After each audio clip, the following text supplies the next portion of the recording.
Hello friends, என்ன மாதிரி உங்களுக்கும் ஹேர் ஃபால் அதிகமாக இருந்துச்சுன்னா கண்டிப்பாக இந்த வீடியோவை பாருங்கள். எனக்கு இந்த 6 மந்த்ஸாக ஹேர் ஃபால் ரொம்ப அதிகமாக இருக்குங்க.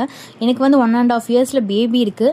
பட் வந்து எனக்கு பாப்பா பிறந்தப்போ கூட வந்து ஹேர் ஃபால் இந்த அளவு இல்லை. பட் இந்த 6 மந்த்ஸாக ரொம்ப அதிகமாக இருந்ததுனால நான் நிறைய ஹேர் ஆயில் அப்ளை பண்ணி பார்த்துட்டேன்.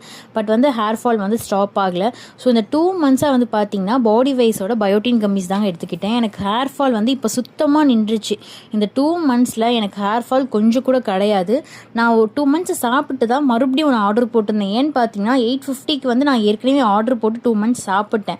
மறுபடியும் இதே ஆஃபர் வந்து கொண்டு வந்திருந்தாங்க. சரி, இன்னொரு பாக்ஸ் வந்து வாங்கி சாப்பிட்டுக்கலாம். ஏன்னா வந்து ஹேர் டென்சிட்டி வந்து அதிகமாக இம்ப்ரூவ் பண்ணி தரும்னு சொல்லியிருந்தாங்க. சரி, ஹேர் ஃபால் ஸ்டாப் ஆயிடுச்சு, இனிமேல் ஹேர் க்ரோத்துக்கான வழியை பார்க்கலான்னு சொல்லி தான் இன்னொன்று ஆர்டர் போட்டிருந்தேன். என்ன மாதிரி உங்களுக்கும் ஹேர் ஃபால் ஆகுதுன்னா கண்டிப்பாக 2 மந்த்ஸ் கன்சிடென்ட்டாக சாப்பிடுங்க. உங்களுக்கு ஹேர் ஃபால் ஸ்டாப் ஆகலைன்னா என்னை வந்து கேளுங்க. ஏன்னா அந்தளவு ஹேர் ஃபால் வந்து ஃபுல்லாக ஸ்டாப் ஆயிடுச்சு. அதனால தான் நான் இந்த வீடியோ உங்களுக்கு ஷேர் பண்ணியிருக்கேங்க. இதில் வந்து நிறைய இன்க்ரீடியன்ஸ் ஆட் பண்ணியிருக்காங்க ஹேர் க்ரோத்துக்காக. ஸோ வந்து என்னால் முடிஞ்ச அளவு இன்க்ரீடியன்ஸ் நான் சொல்கிறேன். லாங் வீடியோவில் நான் ஷேர் பண்ணியிருக்கேன். நம்ம பேஜில் வேணுங்கிறவங்க மறக்காமல் செக் பண்ணி பார்த்துக்கோங்க. நான் கீழே இருக்க ஐக்கானில் லிங்க் கொடுக்குறேன். இதில் என்ன இன்க்ரீடியன்ஸ் ஆட் பண்ணியிருக்காங்கன்னா biotin, zinc, iron, vitamin A, vitamin C, vitamin E, vitamin D2, vitamin B6, vitamin 9, B9 வந்து இது ஃபாலிக் ஆசிட் இதை கூட ஆட் பண்ணியிருக்காங்க. விட்டமின் B12, அதுக்கப்புறம் பிளான்ட் எக்ஸ்ட்ராக்ட்லேருந்து கூட செசபினா எக்ஸ்ட்ராக்ட், அதாவது அகத்திக்கீரை இருக்கு இல்லையா, அதுலேருந்து 10,000 mcg ஆட் பண்ணியிருக்காங்க. அதுக்கப்புறம் கிரேப் சீட் எக்ஸ்ட்ராக்ட், திராட்சை விதை இருக்கு இல்லையா, அதுலேருந்து எக்ஸ்ட்ராக்ட் வந்து 10 mg ஆட் பண்ணியிருக்காங்க.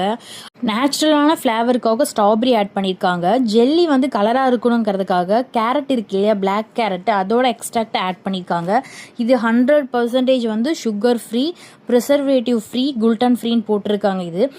இந்த கம்மிஸில் மெயின் ரோலை ப்ளே பண்ணுறது பார்த்தீங்கன்னா ஜிங்க் அண்ட் மல்டி விட்டமின்ஸ்னு இதிலேயே போட்டிருக்காங்க. ஏன்னு பார்த்தீங்கன்னா இது வந்து ஹேரோட ஷைனை வந்து என்ஹான்ஸ் பண்ணி தரது மட்டும் இல்லாமல் ஹேர் டெக்ஸ்சரை இம்ப்ரூவ் பண்ணி தருதுங்க. இதில் வந்து ஆன்டி ஆக்சிடென்ட் லைக் எப்படின்னா விட்டமின் இ, அதுக்கப்புறம் கிரேப் சீட் எக்ஸ்ட்ராக்ட்லாம் இருக்கிறதுனால நம்ம ஹேரை வந்து நல்லா ப்ரொடெக்ட் பண்ணி ஓவராலாக நம்ம ஹேரை வந்து நல்லா ஸ்டிமுலேட் பண்ணி தரதுக்கு ஹெல்ப் பண்ணுதுன்னு சொல்லியிருக்காங்க.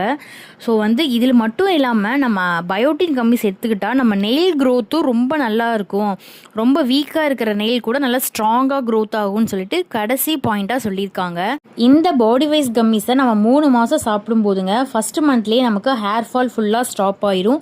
செகண்ட் மந்த்லேருந்து நம்ம வந்து பேபி ஹேர்ஸ் வந்து க்ரோத் ஆகுது நமக்கு விசிபிளாக தெரியும். இதில் ஃபாலிக் ஆசிட் அண்ட்